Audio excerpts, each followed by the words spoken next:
유럽 여행이나 출장을 가면 꼭 한 번은 방문하게 되는 도시가 있죠. 뮌헨과 프랑크푸르트.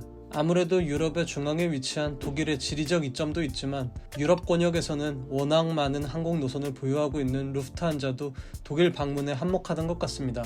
뮌헨은 여행자의 관점에서 둘러볼 곳이 크게 많은 곳은 아니지만 한국에선 직항 노선이 없는 유럽 지역으로의 여정을 위해 레이오버를 하거나 독일 남쪽의 이탈리아, 오스트리아, 스위스 방문을 위한 교두보로 자주 방문하게 되는 곳이죠. 특히나 한국인들에게는 김민재 선수가 속해 있는 구단인 바이에른 뮌헨으로 유명한 바로 그 도시. 뮌헨 올드타운 여행에 대해 지금부터 함께 알아보시죠.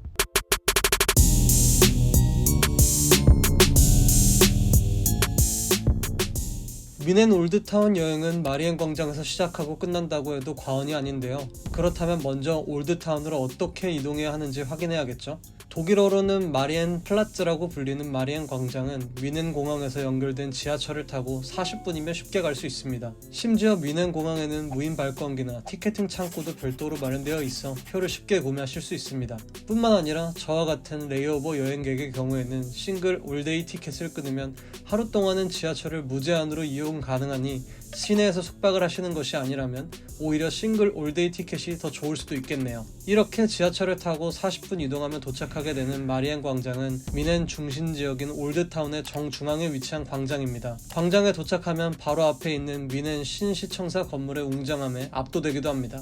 광장이 매우 넓다 보니 제가 방문했던 시기에는 크리스마스 마켓도 하고 있었는데요. 크리스마스 마켓에서는 여러 소공예품이나 키링, 장난감, 음식 등 다양한 물품을 판매 중이었습니다. 아쉽게도 광장에서 마켓이 언제나 열리는 것은 아니지만 옥토버페스트나 카니발 기간에도 열리기 때문에 잘 맞춰 방문하시면 볼거리가 더 많을 것 같습니다. 마리엔 광장에서 신시청사와 인근의 플리마켓을 둘러보셨다면 본격적으로 올드타운 여행이 시작되는데요. 올드타운의 주요 방문지는 뮌헨 레지던츠, 호프가르텐, 영국정원, 펠트 헤른할레가 모여있는 마리엔 광장 북쪽 지역, 프라우헨 성당, 성 미카엘 성당, 그리고 칼스 광장까지 이어지는 마리엔 광장 서쪽 지역, 마지막으로는 올드타운이 시작되는 문인 동쪽에 이자르 게이트가 있습니다.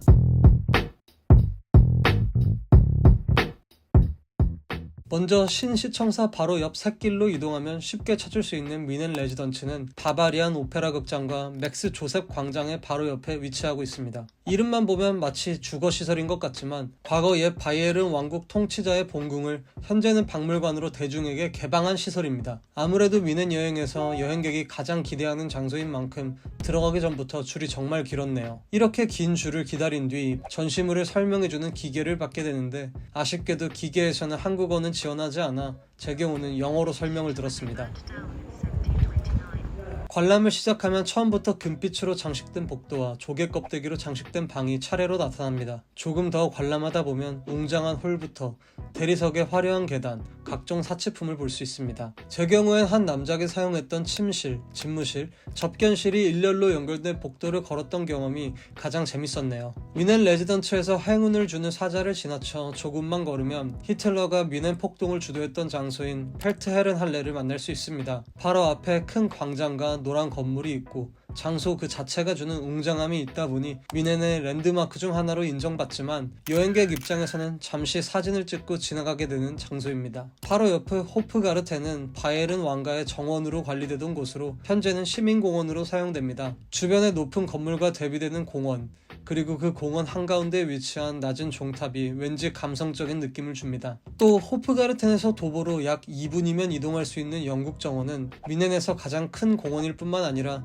내부에 이자르 강이 흐르고 있기 때문에 여름에는 강에서 서핑이나 수영도 하지만 제가 방문했을 당시에는 겨울이라 오리만 잔뜩 보고 왔네요.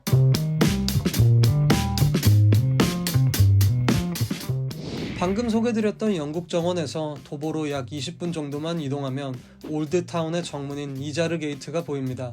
이자르 게이트는 중세시대에는 도시의 성문으로 활용되었던 건축물로 체코 구시가지의 화약탑과 생김새가 매우 유사합니다. 동서방향으로는 이자르 게이트에서부터 마리엔 광장을 지나 칼스 광장까지 올드타운이 펼쳐져 있는데요. 뮌헨 장난감 박물관, 프라우헨 성당, 성 미카엘 성당 모두 이 거리 안에서 찾을 수 있으니 길을 잃으실까 걱정하실 필요는 없습니다.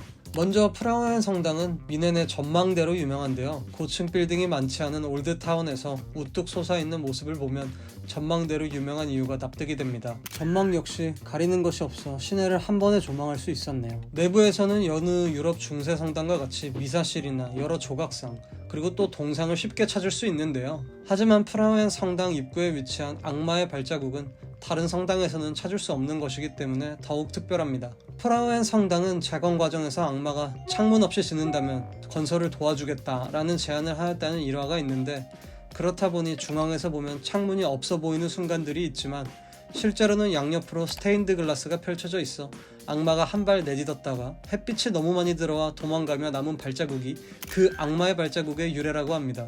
뿐만 아니라 현지인들은 프라우엔 성당의 외형이 후추통과 닮아 후추통 성당이라고 부르기도 합니다. 바로 옆에 위치한 마지막 성당인 성 미카엘 성당은 미넨에서 천장이 가장 높은 성당으로 유명하지만 파리의 노트르담 대성당과 같은 번영한 지역의 큰 성당과 비교하면 비교적 아담하게 보이는 건 어쩔 수 없습니다. 오히려 저는 다른 성당과는 달리 외부에 전시된 동상과 조각상들이 더 특색 있다고 생각했었네요. 마지막으로 올드타운의 서쪽 끝에는 동쪽의 이자르 게이트와 같은 칼스 게이트가 있습니다. 칼스 게이트의 바로 전면에는 칼스 광장이 있는데, 제가 방문했던 당시에는 광장에 아이스링크를 개장해서 광장이 왠지 작아 보였네요. 또 칼스 광장은 미넨 중앙역에서 매우 가깝다 보니 유럽 지역을 기차 여행 중이신 분들은 오히려 마리엔 광장보다는 칼스 광장에서부터 올드타운 여행을 시작하셔도 좋을 것 같습니다.